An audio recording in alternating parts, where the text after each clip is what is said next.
왠지 분위기가 좀 서먹한 것 같습니다.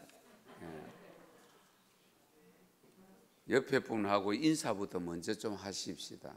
오늘도 같이 예배드려서 감사합니다. 축복합니다. 사랑합니다.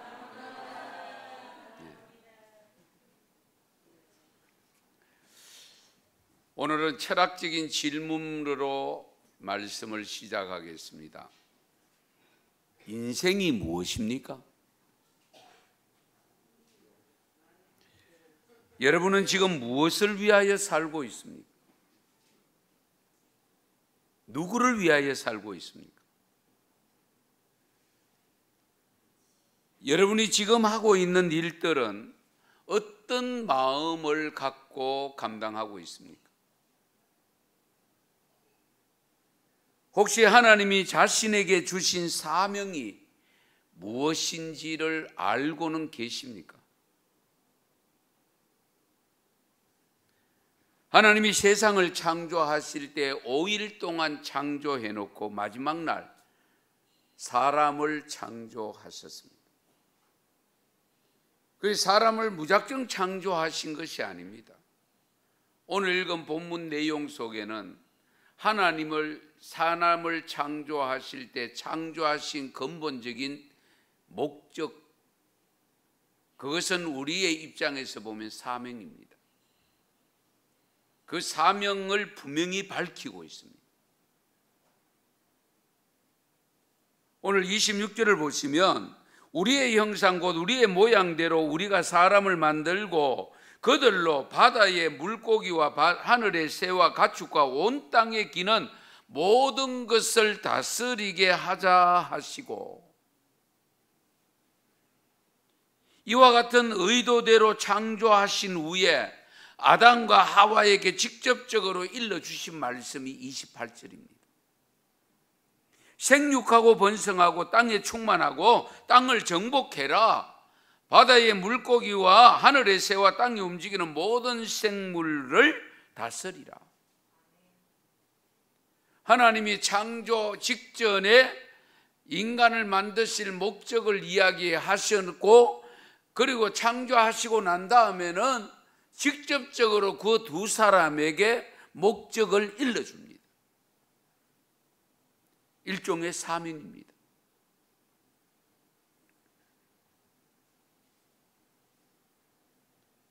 하나님이 사람을 만들 때 하나님이 갖고 계시는 것들, 즉 모양과 형상을 따라서 인간들에게도 나름대로 주셔서 하나님이 창조해 놓으신 그 거룩한 생물들을 다스리라고 일러주십니다.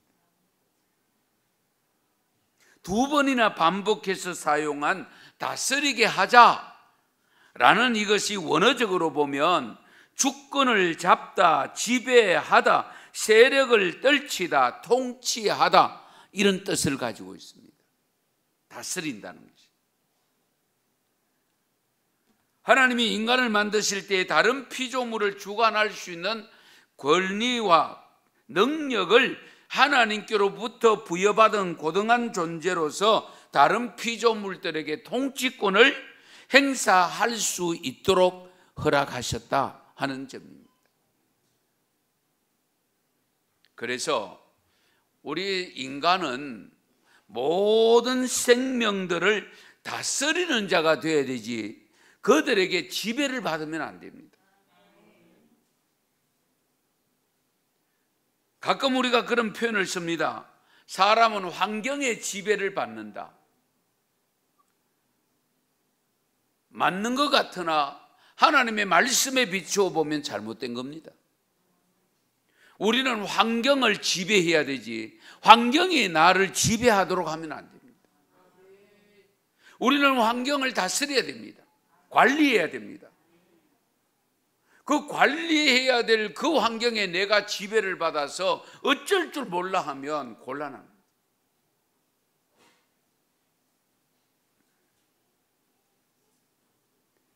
우리 하나님이 우리에게 생명체들을 창조해서 허락하시면서 잘 다스리라고 사명을 주셨는데 잘 다스리지 못하면 직무유기에 해당됩니다.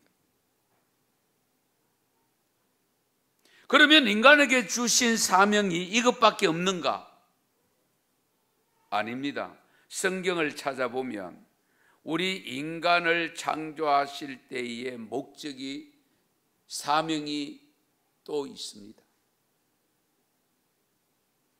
이사야 43장 21절에 보면 이 백성은 내가 나를 위하여 지었나니 나를 찬송하게 하려 함이니라. 아멘. 하나님이 우리를 창조하셨는데 왜 창조하셨느냐? 찬송을 하게 하시려고. 우리가 찬송하면은 노랫말을 주로 생각하지만은 하나님을 찬양한다, 하나님을 찬송한다는 그 근본적인 의미는 무엇이냐? 하나님의 이름을 높이고 하나님의 권위를 세워드리고 하나님의 이름을 만방에 드러내는 경외함을 의미합니다. 그러니까 우리가 좀 더 쉽게 말씀드리면 하나님께 영광 돌리는 삶을 살아야 된다, 그 말씀입니다. 그래서 고린도전서 10장 우리 31절, 우리 은성교회 주님 오실 때까지 이 주제는 변하지 않습니다. 너희가 먹든지 마시든지 무엇을 하든지 다 하나님의 영광을 위하여 하라. 이것이 우리 하나님이 우리를 이 땅에 보내신, 그리고 우리를 불러 세우신 하나님의 사명입니다.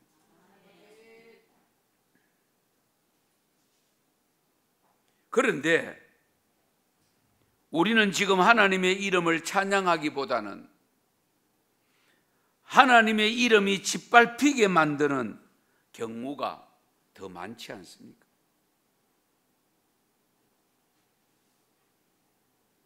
작금의 우리 한국 교회가 순환을 당하고 있습니다. 그 순환이 우리의 올바른 믿음 때문이라면 우리가 순환을 극복할 때 영광이 되고 면류관을 받아 쓰게 되지만, 우리의 잘못된 삶 때문이라면 마땅히 당해야 할 것이고, 그로 인해서 전도의 문이 막히고 하나님의 이름이 아주 우습게 여김을 받게 됩니다. 제 동기 목사님들의 밴드가 있는데요, 방이 있는데 최근에 사진이 하나 올라왔습니다. 어떤 가게 이름도 안 넣고 문 거기에다가 A4 용지 색지에다가 글을 써 붙여 놓은 것이 내용이 이렇습니다. 교회 다니는 사람 당분간 받지 않습니다. 죄송합니다. 제가 이 사진 보고 정말 울었습니다. 어쩌다가 우리가 이렇게 됐나?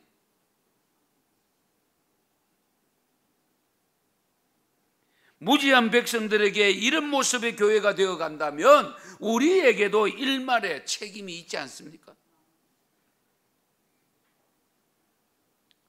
평소에 제대로 해놓지 못함으로 이 작금의 코로나로 인한 광화문 사건이 빚어지니까 이런 수모를 겪고 있습니다. 만약에 우리가 평소에 신망을 얻는 믿음의 생활을 하고 하나님의 이름을 영광되게 찬양되게 하는 모습으로 살았더라면 우리가 이런 일을 당할 때에 믿지 않는 사람이라 할지라도 걱정을 해주고 염려를 해주고 위로를 해주고 그러지 않겠습니까? 심은 대로 거둔다는 말을 우리가 곧잘 합니다. 지금 우리가 제대로 평소에 못 심어놨기 때문에 지금 코로나로 인해서 여러 가지로 압박을 받고 여러 가지 통제를 받는 이런 일이 발생하고 있지 않는 것, 저는 그렇게 생각합니다. 이건 전부 우리의 책임입니다. 우리의 잘못입니다. 권사님 기도 중에도 있었습니다만은 정말 우리가 회개를 많이 해야 됩니다.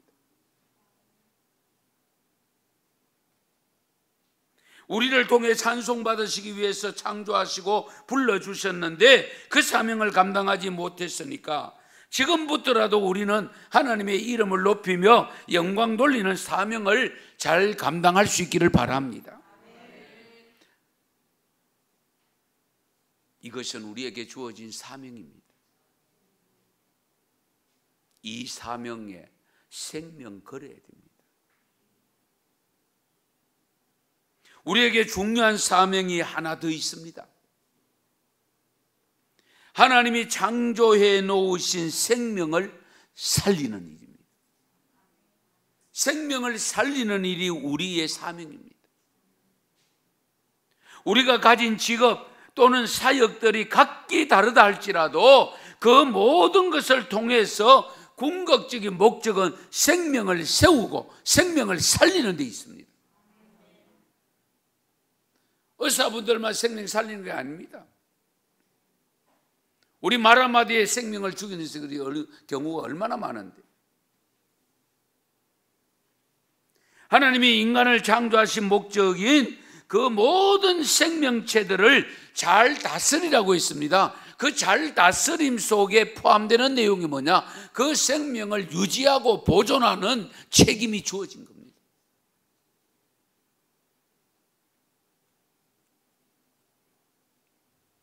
그 다스림을 통해서 뭐라고 했습니까?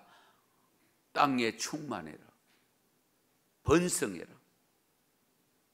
번성하고 충만하려고 하면 생명을 살리는 일을, 이 사명을 제대로 감당하지 않으면 충만해질 수가 없습니다.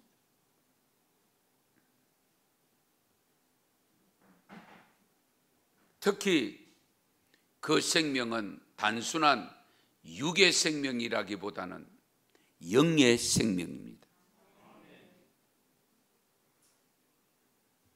그래서 우리 믿음의 성도들은 다른 것 없습니다.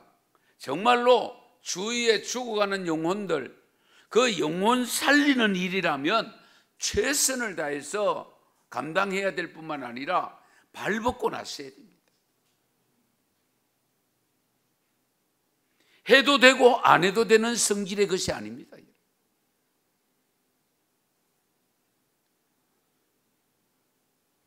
구약 성경에서 예수님의 모습으로 미리 보여준 인물 중에 가장 많이 언급되는 인물이 누구죠? 요셉. 오늘 또 요셉 이야기 또 할게요. 요셉이 애굽에 팔려가서 총리가 된 근본적인 목적이 뭘까요? 요셉이 영광 받으라고? 아닙니다. 창세기 50장에 가면 야곱이 죽습니다. 아버지가 죽고 나니까 10명의 형제들이 요셉을 애굽으로 팔아넘겼던 10명의 형제들이 안절부절입니다. 왜? 이제 총리된 요셉 동생으로부터 보복당할까 싶어서. 그것을 미리 요셉이 알아차리고는 중요한 고백을 형들에게 합니다. 창세기 50장 20절입니다. 우리 같이 읽겠습니다. 당신들은 나를 헤아려 하였으나 하나님은 그것을 선으로 바꾸사 오늘과 같이 많은 백성의 생명을 구원하게 하시려 하셨나니. 아멘. 요셉은 하나님이 자신을 이곳에 세운 목적을 분명히 알고 있었습니다. 자기를 총리로, 애굽의 총리로 삼아선 그 사명을 주신 근본적인 목적이 뭐냐? 많은 백성들의 생명을 구원하게 하시려고. 그러니까 요셉은 겸손할 수밖에 없고 원수 갚을 일이 없고 오히려 두려워했던 형제들을, 마음 졸이는 형제들을 안심시키고, 형님들은 나를 해하려고 하였지만은 하나님은 그것을 선으로 바꾸셔서 오늘과 같이 많은 백성들을 생명을 구원하게 하려 하십니다. 이것은 사명자가 아니면 쉽게 깨닫지 못합니다. 하나님이 요나를 선택하셔서 니느웨 성을 보내시기 직전에 요나에게 하신 말씀, 요나서 1장 2절입니다. 너는 일어나 저 큰 성읍 니느웨로 가서 그것을 향하여 외치라. 왜 외쳐야 됩니까? 그 성에 있는 사람들이 죄로 말미암아 죽어야 되기 때문에, 그러므로 그 기회를 주는 거잖아요. 그 생명들을 건져내라는 겁니다.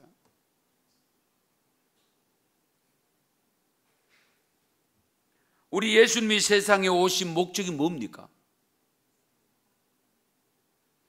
우리의 생명을 살리기 위함입니다. 다른 거 없어요. 영혼을 생명 얻게 하기, 영생 얻게 하기 위해서 예수님이 이 땅에 오신 거잖아요. 그래서 요한복음 14장 6절에 내가 곧 길이요 진리요 생명이니 나로 말미암지 않고는 아버지께로 올 자가 없느니라. 요한복음 11장 25절 26절에 보면 나는 부활이요 생명이니 나를 믿는 자는 죽어도 살겠고 살아서 믿는 자는 영원히 죽지 아니하리니 이것을 내가 믿느냐? 그러면서 예수님은 우리에게 분명히 또 일러줍니다. 사도행전 1장 8절에 보면 오직 성령이 너희에게 임하시면 너희가 권능을 받고 예루살렘과 온 유대와 사마리아와 땅끝까지 이르러 내 증인이 되리라. 내 증인이 뭡니까? 주님을, 예수님을 증거해서 예수 믿고 구원받게 만들어라, 그 말씀이잖아요. 그래서 생명을 살리는 일이라면 물불을 가리지 아니하고 감당할 것을 사도 바울이 디모데에게 보낸 편지 속에서 찾아볼 수 있는데요. 디모데후서 4장 2절입니다. 같이 읽습니다. 너는 말씀을 전파하라. 때를 얻든지 못 얻든지 항상 힘쓰라. 범사에 오래 참음과 가르침으로 경책하며 경계하며 권하라. 아멘. 때를 얻든지 못 얻든지 항상 힘써라. 이렇게 생명을 살리는 일에 정인의 사명을 감당하노라고 스스로 고백한 사람이 사도 바울입니다.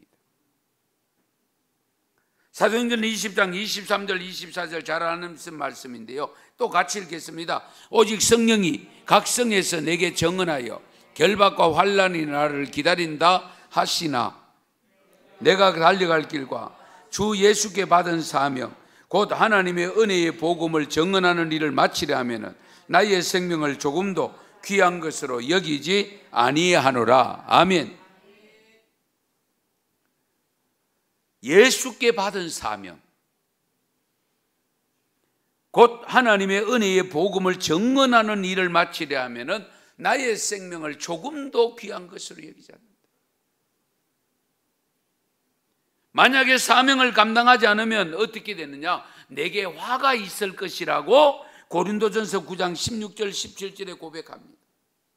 내가 복음을 전할지라도 자랑할 것이 없으면 내가 부득불할 일임이라. 만일 복음을 전하지 않으면 뭐가 있다고요? 내게 화가 있다. 이 사명자가 아니면 가질 수 없는 생각입니다. 직업의식만 가지고 안 됩니다.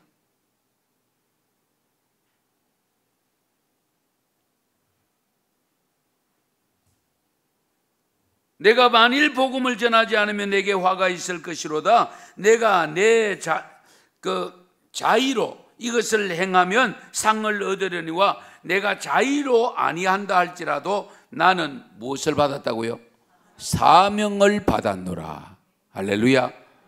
그렇지요. 특히 사도 바울 같은 경우에는 예수 믿는 사람을 잡아 옥에 가두고 스데반 집사 순교당하는데 앞잡이를 역할을 했던 사람인데 정말 주님이 직접 부르지 않았더라면, 사명을 주시지 않았더라면 이렇게 될 수가 없는 거잖아요. 그러니까 사도 바울은 누구보다도 그 은혜가 너무 크기 때문에 나는 죄인 중에 괴수다. 죄인 중에 괴수인 나를 불러서 의인으로 만들어 주셨으니까 그렇게 하신 이유가 뭐냐? 내게 이방인들과 왕들과 귀족들 이런 사람들에게 복음 전하라고 그 사명을 내게 주셨다. 그래서 나는 복음을 전하지 않으면 내가 화가 있다. 그러므로 나는 생명 걸고 전하고 감옥에 들어와 있어도 걱정하지 말아라. 왜? 그 안에서 교도관들에게 복음 전할 기회가 있으니까. 할렐루야. 사도 바울이 그런 사명감을 가지고 사역을 한 거예요. 그러니까 그 아시아 7교회가 세워지고 그것이 유럽으로 건너가고 그것이 어떻게 돼요? 미국으로 건너가고 그것이 중국으로 건너오고 대한민국까지 왔습니다. 할렐루야.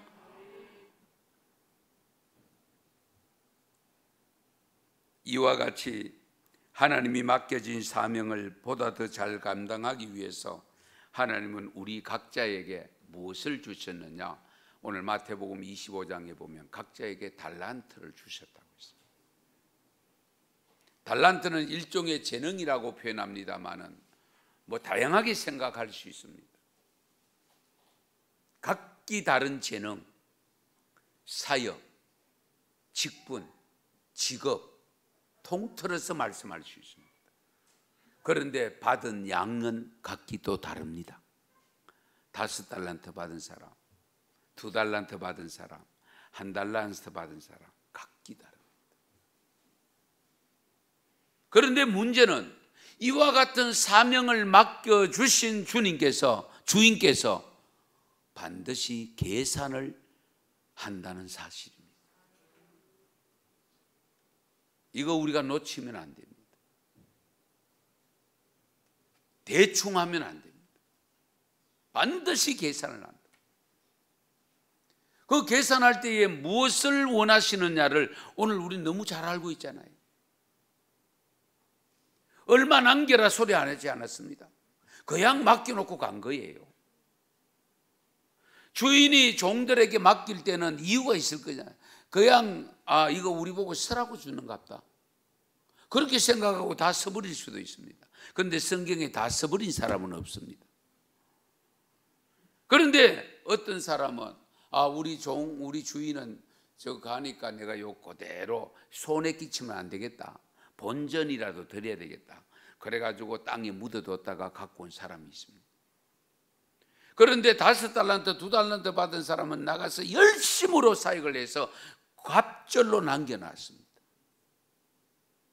5달란트 받은 사람 5달란트 남겨놓고, 2달란트 받은 사람 2달란트 받아놓고 남겨놓고, 그래서 주인이 와서 계산되자 할 때 5달란트 당기자 이렇게 남겼습니다. 그러니까 착하고 충성된 종. 2달란트 받은 사람도 그렇게 이야기하니까 착하고 충성된 종. 네가 적은 일에 충성하였으면 내가 많은 것을 네게 맡기겠다. 1달란트 받은 사람이 와서 궁색한 변명을 하잖아요.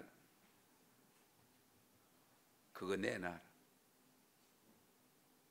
그거 받아가지고 5달란트 받은 사람에게 줘버립니다. 가진 자는 없는 자의 것까지라도 뺏어서 주신다고 말씀하고 있습니다. 이 엄청난 말씀.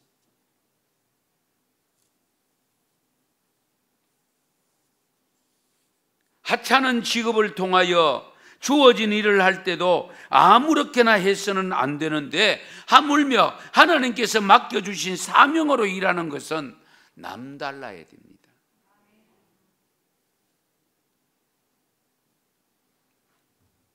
우리 예루살렘 성전에서 전해오는 이야기가 하나 있습니다.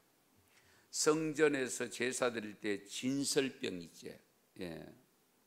이 진설병을 굽는 일을 맡아서 봉사한 가문이 가르무 가문이라고 합니다. 가르무 가문.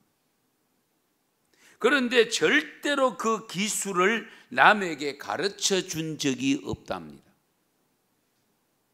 그 진설병을 굽는 방법을. 일주일 동안 진설병이 따끈따끈한 채로 그대로 있고요, 조금도 상하지 않는다고 합니다. 조금씩만 먹어도 배가 부르고 정말로 특이한 기술이라고 합니다. 그래서 애굽에 있는 알렉산더 회당에서 일하고 있는 이들이 가르무의 이 가문처럼 진설병을 굽고 싶은 마음이 생겼습니다. 그래서 도저히 그런 기술을 익힐 수가 없어서 가르무는 떡을 굽는데 어떻게 굽냐? 그건 모르겠는데 어떤 방법으로 했는지 안쪽부터 익어 들어간답니다. 그런데 알렉산더 전 가문들은 떡을 굽는데 바깥쪽부터 익힙니다. 굽는 기술부터가 달랐다는 거예요. 떡을 구워놓고 나면 가르무가 구운 떡은 오랫동안 식지 않는데 알렉산더 여기에 근무하는 사람들이 구우면 금방 식어버려요. 그리고 얼마 두지 않으면 이 알렉산더 가문에서 구운 것은 곰팡이가 생기는데 가르무 가문에서 구운 떡은 곰팡이가 일주일 있어도 안 생긴대요. 그러면 틀림없이 비법이 있을 거 아닙니까? 그래서 이 알렉산더 제사장들이 이 떡을 연구하고 나서 결론을 얻습니다. 하나님이 하시는 일이다.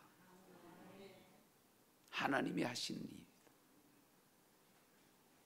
이 알렉산더에서 사람을 보내서 가르무를 알렉산더로 다녀가도록 부탁을 했는데 절대로 요지부동입니다. 알렉산더를 방문하지 않습니다. 할 수 없이 제사장들이 알렉산더에서 예루살렘으로 와서 가르무를 만났습니다. 그리고 지금 받는 월급보다 2배를 더 줄 테니까 떡 굽는 기술을 가르쳐 달라고 졸랐습니다. 그러나 가르쳐 주지 않습니다. 이 제사장들이 그 이튿날 그들에게 제시할 때 12마네를 줄 테니 가르쳐 달라. 이 12마네 크니까 우리가 잘 감이 안 돼. 제가 이런 건 또 계산을 꼭 대봅니다. 1마네가 100세겔입니다. 은 1세겔은 금이 아니고 은 1세겔은 노동자, 일반 노동자 나흘 품삯입니다. 잘 세보세요. 1마네가 100세겔, 1세겔은 4일 품삯. 그런데 12마네를 주겠다.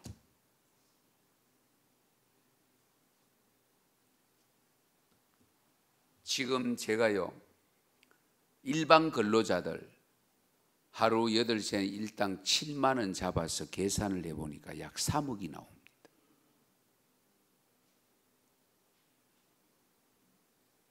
(12마네가) 그래도 절대로 기술을 안 알려줘요.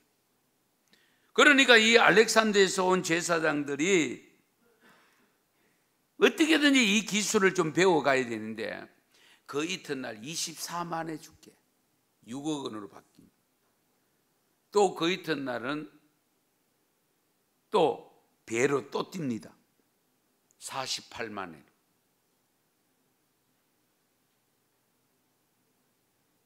12억이잖아요.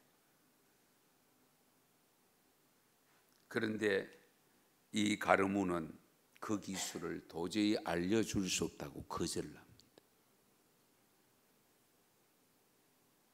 그러니까 자연스럽게 이 알렉산더에서 온 제사장들이 물을 수밖에 없습니다.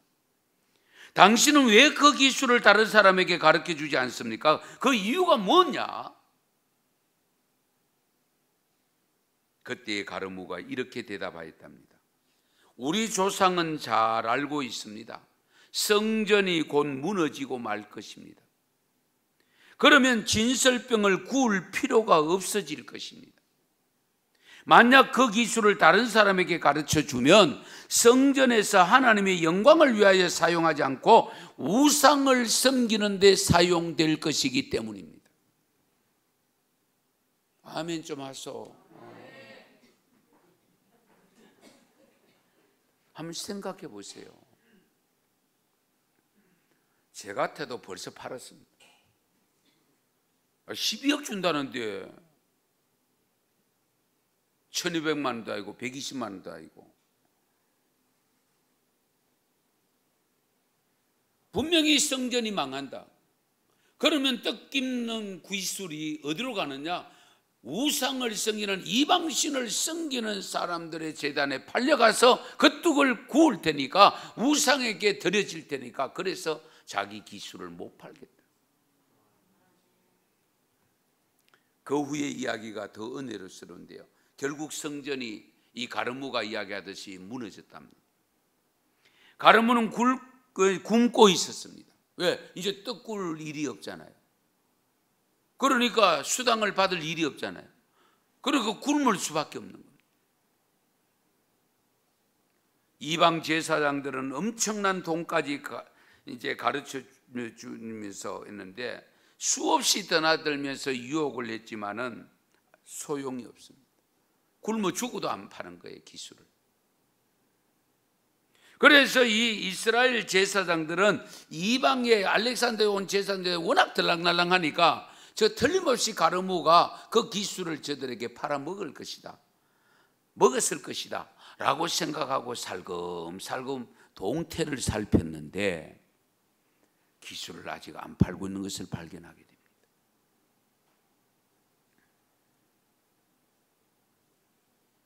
그래서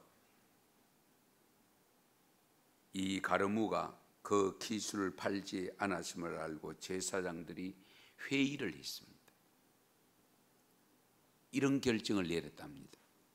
가르무가 일자리를 잃어버리고 굶으면서도 그 기술을 팔지 않으며 믿음을 지켰으니 진설병을 만들 때마다 더 돈을 많이 주자. 그래서 전보다 더 돈을 많이 받게 되었다는 이야기입니다. 가르무는 삶을 위한 직업이 아니라 하나님의 사명으로 받았기 때문에 이와 같은 삶을 살 수 있었던 겁니다. 결국 사명감을 가지고 가지고 온갖 유혹을 이긴 자는 하나님이 보상해 주십니다. 인생은 사명이지 직업이 아닙니다. 직업과 사명은 다릅니다. 비슷한 것 같지만 비슷하지도 않습니다. 대부분이 다릅니다. 하나님을 경외하는 성도들은요, 비록 직업을 가졌더라도 그 직업을 사명으로 여기면서 살아야 됩니다. 직업은 먹고 살기 위해서 합니다. 사명은 굶어 죽어도 합니다. 직업은 수입이 많고 적음과 관계되지만은 사명은 수입이 많고 적음과 상관없습니다. 직업은 자기가 좋아서 합니다. 사명은 싫어도 해야 됩니다. 직업은 정년이 필요합니다. 사명은 정년이 없습니다. 직업은 계약입니다. 사명은 자원하거나 아니면 수혜자입니다. 직업은 모든 사람이 가집니다. 사명은 아무나 감당하기가 어렵습니다. 직업은 자신의 뜻이 중요합니다. 하기 싫으면 언제든지 그만둘 수 있습니다. 그러나 사명은 사명을 주신 분의 뜻을 따라야 됩니다. 하기 싫어도 해야 됩니다. 직업은 할 수만 있으면 편안하게 감당하려고 하지만 사명은 어떤 고통이 오더라도 괜찮습니다. 그리고 보다 적극적으로 감당하려고 합니다. 직업은 적당하게 하지만 사명은 충성하게 됩니다. 런던의 캔터베리 교회 니콜라이라는 집사 이야기 전에 한번 드린 기억이 납니다만 한 번 더 드릴게요. 좀 워낙 은혜스러운 이야기라서. 런던의 캔터베리 교회 니콜라이 집사가 관리 집사입니다. 일종의 직업이잖아요. 17살에 교회 관리하는 사찰 집사가 되어가지고 사명을 감당하는데 76세까지 감당합니다. 청소부 와 다를 바가 없습니다. 그는 교회를 자기 몸처럼 사랑하고 맡은 일에 헌신하면서 가장 중요한 런던 사람들이 옛날에 시계가 많이 없을 때니까 종치는 소리 듣고 시간을 알아맞히는 그 정도로 정확한 시간에 정확하게 종을, 우리도 옛날에 초종치고 재종치고 그랬잖아요. 그런 교회 종을 얼마나 정확하게 쳤느냐. 런던 시민들은 도리어 자기 시계를 니콜라이 집사의 종소리에 맞출 정도였다고 합니다.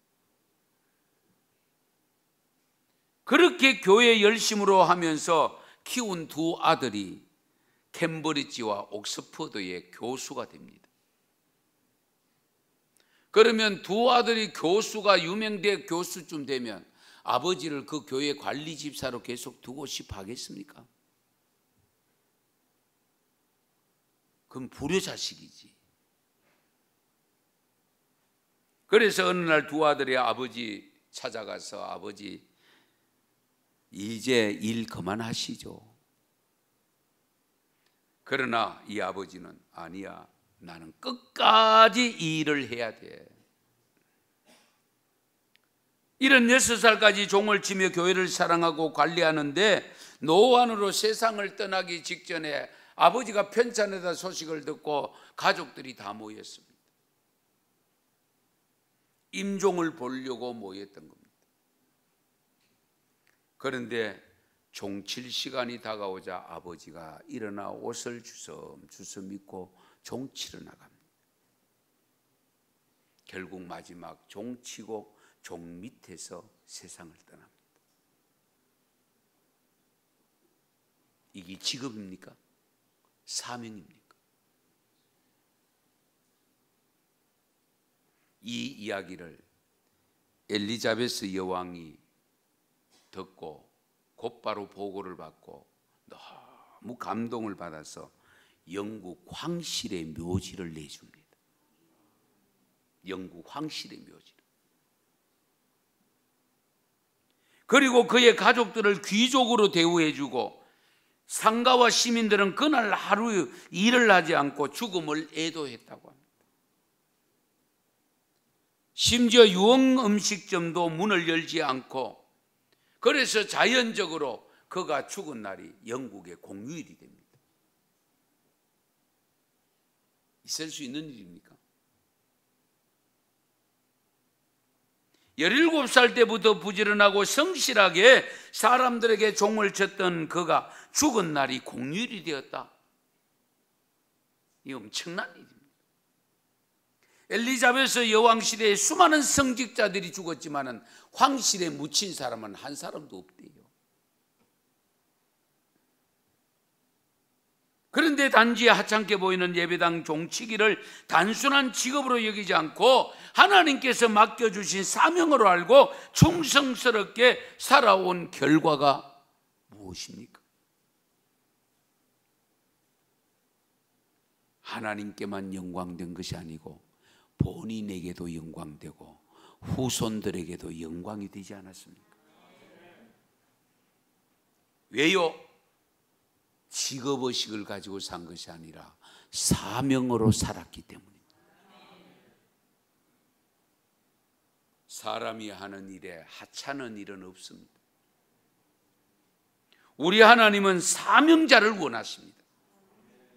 시편 101편 6절에 이런 말씀이 있습니다. 내 눈이 이 땅에 충성된 자를 살펴 나와 함께 살게 하리니 완전한 길에 행하는 자가 나를 따르리로다.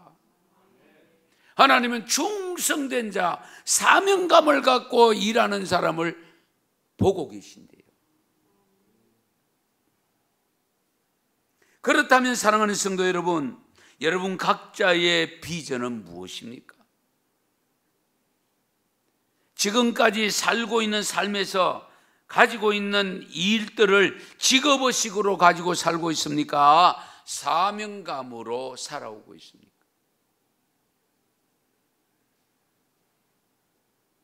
당신의 삶으로 책임감만 느낍니까? 아니면 사명감을 느낍니까?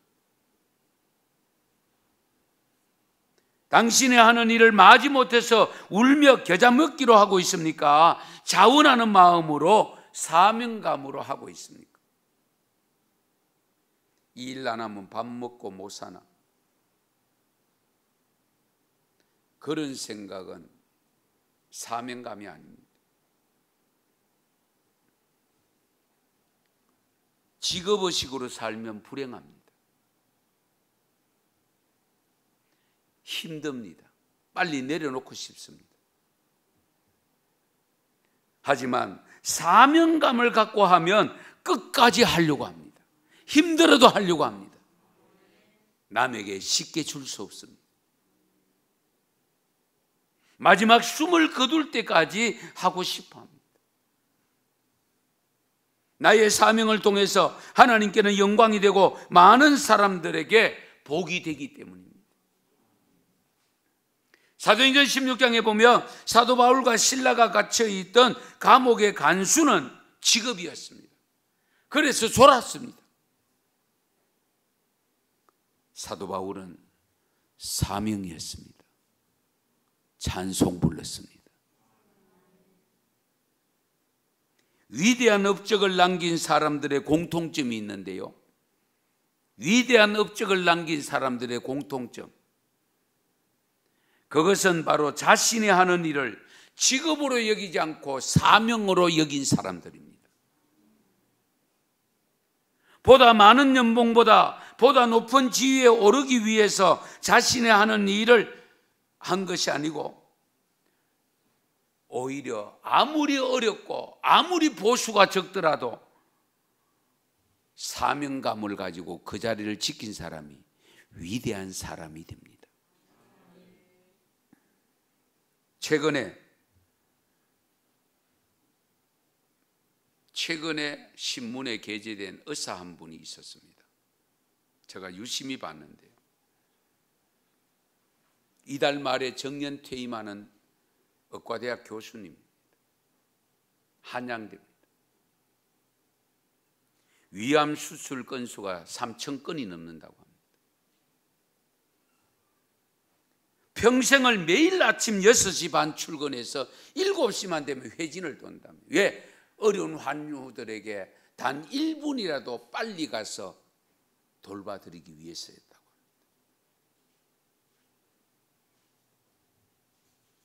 의과대학 입학한 날로부터 원래 은퇴하는 날까지 47년가 됩니다. 한결같이. 그런데요,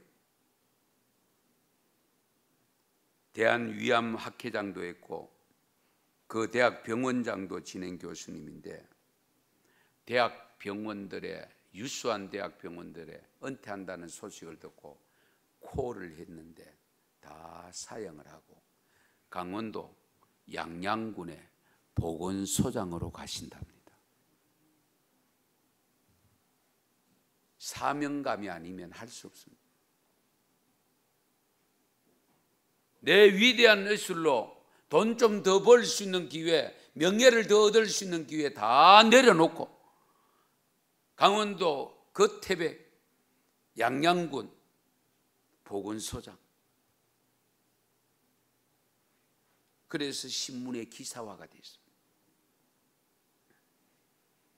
그런데 마지막 강단에서 후학들에게 가르칠 때에 남긴 말이, 좋은 의사가 되고 싶거든 권위의식을 버리고 건면, 봉사, 희생정신으로 무장하라. 신앙이 어떤 신앙인지는 제가 알지를 못했습니다만, 우리가 성도들이라면 깊이 생각해야 될 부분이 있지 않습니까? 이런 분을 가리켜서 사명자라고 표현합니다. 여러분, 혹시 아직도 자신의 하나님으로부터 사명이 무엇인지를 모르는 분 계십니까? 반드시 사명을 찾으시기 바랍니다. 학생 여러분, 청년 여러분, 현재 아직 공부를 하고 있고 직장을 구하고 있다 할지라도 사명을 발견하는 것이 우선됩니다. 되어야 됩니다. 사명감을 갖고 할 때에 비록 하찮은 일로 보인다 할지라도 그 일을 통해서 위대한 영광을 돌리게 되고 위대한 영광을 받게 됩니다. 한번 따라서 합시다. 나는 사명자로 살겠습니다. 내 인생은 직업이 아니라 사명입니다. 인생은 직업으로 사는 것이 아니라 사명으로 사는 것임을 믿으시기 바랍니다. 기도드리겠습니다. 하나님 아버지 감사합니다. 오늘도 저희들에게 귀한 말씀으로 일깨워 주신 것 감사합니다. 아버지, 우리가 무슨 일을